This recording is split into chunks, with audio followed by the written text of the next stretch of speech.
ce qui vient à toi d'ici 4 jours. Voici ta réponse, le tas 1, le tas 2 et le tas 3. Eh bien écoute, on va y aller avec le tas numéro 2. Ok, allez. Tu as eu un entrevue avec une personne. En tout cas, il y a eu un rendez-vous qui, on me dit, est plutôt important, quelque chose qui te tenait à cœur. Tu as mis beaucoup d'efforts à obtenir ce rendez-vous et clairement, on sent qu'il y a énormément de fatigue pour toi et même clairement de la lassitude par rapport à ce que tu vis, du moins par rapport à ta problématique. On a beaucoup parlé sur toi. On a colporté des choses qui n'étaient pas vraies et clairement, ça a mis beaucoup de problèmes dans ce que tu vis actuellement. Faut voir et faut entendre que ces paroles, certaines de ces personnes qui ont menti, qui ont manipulé, ont une vraie culpabilité de t'avoir fait vivre l'insoutenable. Mais malheureusement, on voit que le mal a quand même été fait parce qu'on te parle de crise et d'échec. Ça veut dire que malgré que certaines personnes sont revenues vers toi pour te demander pardon, on est bien sûr, malgré tout, le mal a quand même été fait. Ça veut dire que, tu vois, ce qu'on me dit, c'est que ce rendez-vous que tu as obtenu, là, pour essayer du moins de t'expliquer, comprendre ce qui s'était passé, parce qu'il y a beaucoup de fatigue face à ce que tu as vécu. Regarde, il y a une tentation. Alors, avec une paix retrouvée. Ça veut dire que il y a certaines personnes qui ont manipulé, qui ont menti, qui ont usé de non-dits, qui ont des paroles un petit peu acerbes à ton égard, qui clairement ont fait en sorte de faire capoter ce que tu voulais absolument.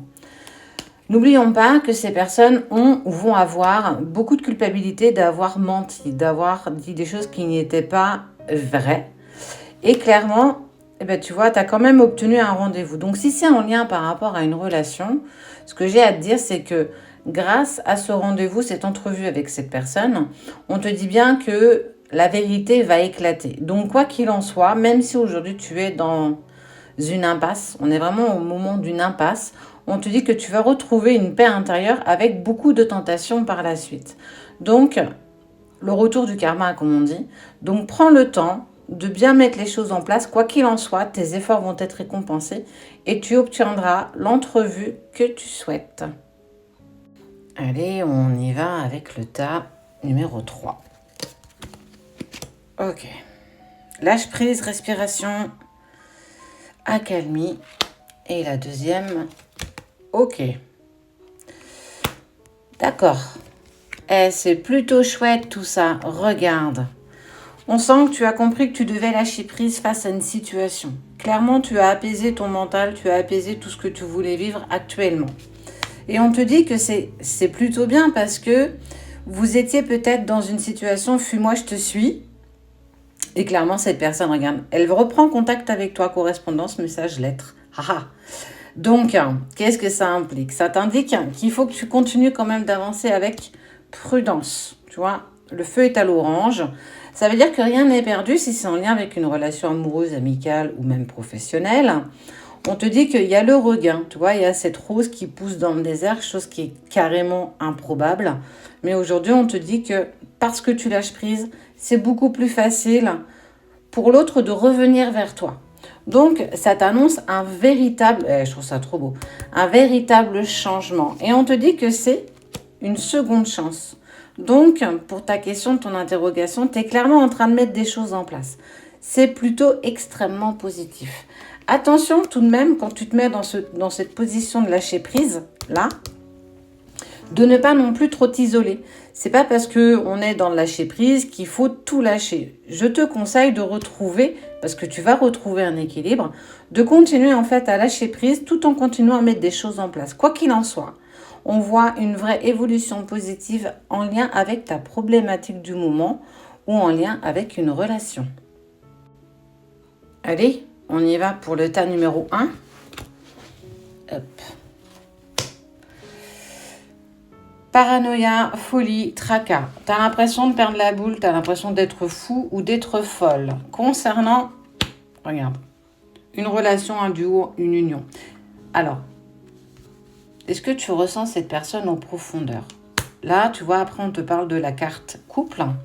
Ensuite, on te parle de la carte espoir. Ne serais-tu pas en relation sacrée? Point d'interrogation. Là, c'est une question que je te pose. Cette sensation de te sentir folle ou fou, de ressentir des choses que tu n'as jamais ressenties pour personne d'autre.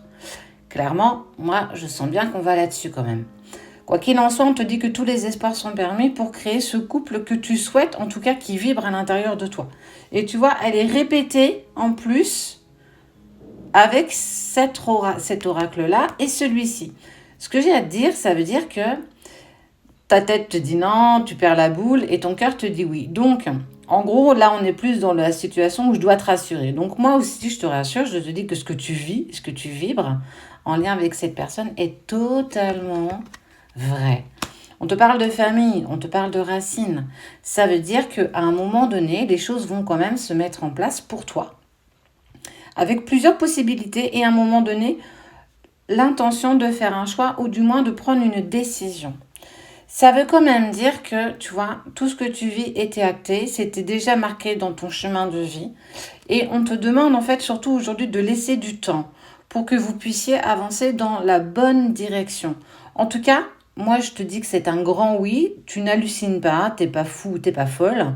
En tout cas, ce que tu vibres aujourd'hui est totalement en accord avec toi.